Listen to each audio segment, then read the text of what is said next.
Hi everyone, my name is Jorrit Britschgi and I work for the Rubin Museum of Art in New York City. We bring art and ideas from the Himalayas into the world, and we hope to provide you with tools to navigate your lives. As an institution, we aim to speak to mind and heart alike. And in the past few weeks, we have been bringing you a video series that takes inspiration from our collection, and we invite you to make connections to your own lives. This week, we've invited artists from the Himalayan region, and today we're looking at a Tibetan prayer wheel and how we may find ritual in mundane activities. You may be familiar with many types of prayer wheels. Some of them are powered by wind, solar energy, the water of mountain streams, or kept in motion by the hands of countless visitors to sacred sites. In order to understand the function of prayer wheels, one needs to look inside them, as they contain tightly wrapped paper rolls inscribed with mantras. And it is believed that turning the wheel is the same as reciting the prayers and mantras, leading to the accumulation of merit and wisdom while purifying negative karma for a practitioner. And it also releases, much like prayer flags, these mantras into the world, benefiting countless beings. This 20th century stationary prayer wheel would have been placed outside of a temple or shrine, so visitors could turn the wheel on their way in and out of the temple and while circumambulating it. The rectangular panels that house the wheel are painted in the traditional central painting style and display teachers and deities of the Sakya Tibetan Buddhist tradition. The lotus petal cutouts on each panel, they serve as windows into the large decorated wooden cylinder of the prayer wheel inside. A smaller prayer wheel, capped by a bronze finial and threaded onto a long metal spine on top, was probably a later addition. The mantra of the deity of compassion, Avalokiteshvara, Om Mane Padme Hum, decorates the posts of the structure.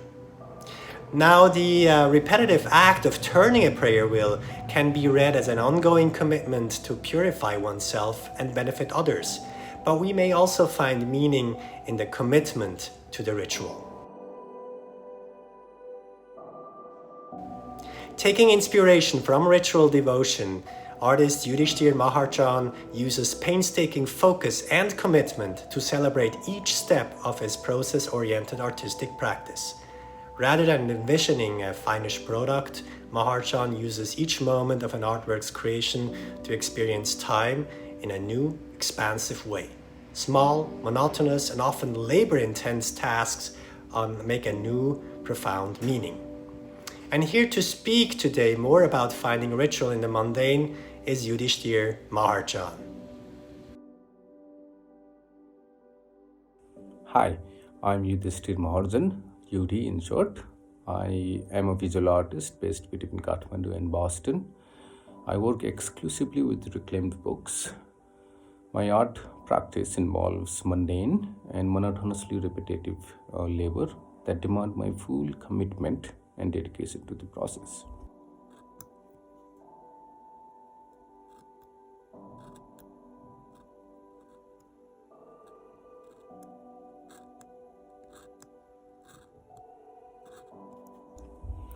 I spend 10 to 12 hours a day sitting in one place, cutting out individual alphabets and punctuations from selected book pages and gluing them into clusters of geometric shapes.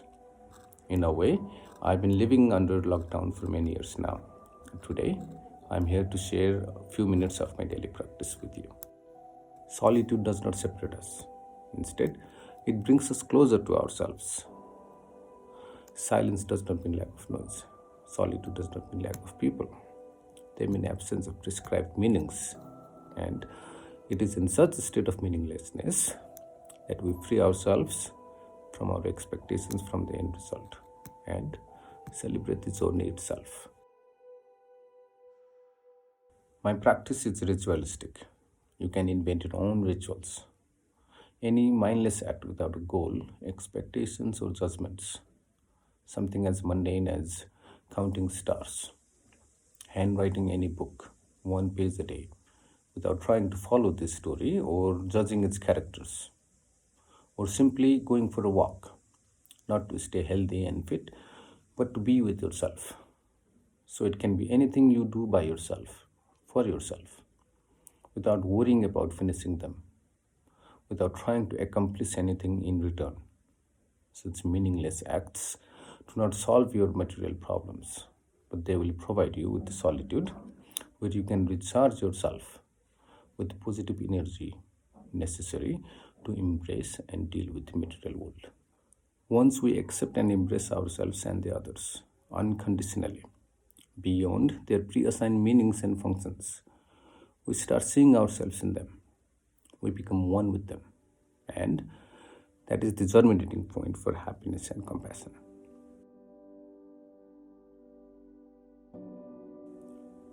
Thank you for giving me a few minutes of your day.